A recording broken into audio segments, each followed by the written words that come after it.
Hello friends, আমি পারমিতা দেয়াসি। আমার নতুন একটা ব্লগে তোমাদের সবাইকে আরও একবার স্বাগত। প্রত্যেক দিনের মতো যেমন সকালবেলাটা একটু দোকানে বসতে হয়, তাই সেদিনকেও একটু দোকানেই ছিলাম। আর সব সময় যে দোকানে বসতে হয় তা নয়, বেলাতে ভাইও বসে, আবার অনেক সময় বাবাও থাকে, সন্ধ্যেবেলাটা মাও থাকে।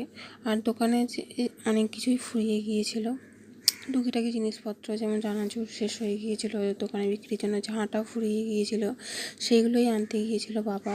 আর টুকটাক বাজারে টুকটাক দোকানে জিনিস আনতে গিয়ে সকালবেলাটা একটু দোকানে বসতেই হয়।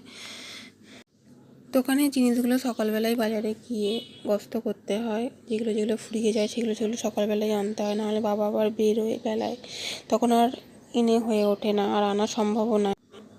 যাই হোক, বেশিরভাগ সময়টা আমাদের দোকানেই কাটে। এই দোকানের মধ্যে এই বাড়ির মধ্যে মানে বাড়ির সাথে যদি দোকান অ্যাটাচ থাকে তাহলে এরকমটাই। আবার অনেক সময় রান্নাঘরেও কাজ থাকে সকালবেলাটা। শুধুমাত্র যেদিনকে ভাইয়ের সকালবেলাটা পড়া থাকে না, সেদিনকেই ও একমাত্র দোকানে বসতে পারে। অন্য সময়ও দোকানে বসে, কিন্তু আবার সব সময় ওকে বসালে হবে না, ওরও তো পড়া থাকে না, সেই জন্য সেগুলো করে আবার, সেই জন্য আমিও বসি, মাও বসে, এই হচ্ছে ব্যাপার। আজকে বাবাকে রুটির সাথে টিফিনে আলু ভাজা, পটল ভাজা এইসব দেওয়া হবে, তাই মা বললো এইগুলো একটু কেটে দিতে, তাই দোকানে বসে বসে এগুলোই একটু কাটছিলাম।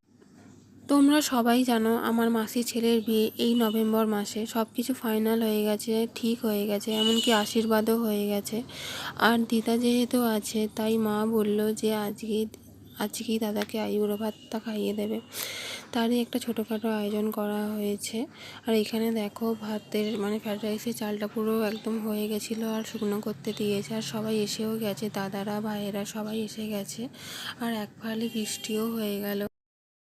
আসলে এত সময় হলো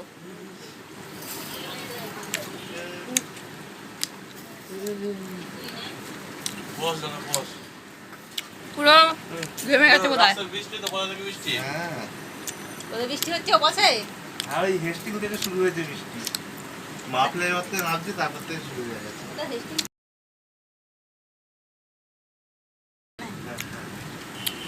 বস বস তোর জন্যই বসে থাকাটা এই খেতে বলবো।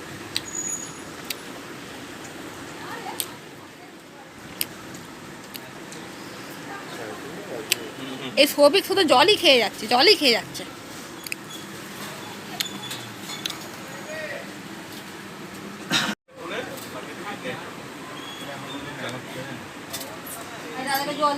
হ্যাঁ দিচ্ছি।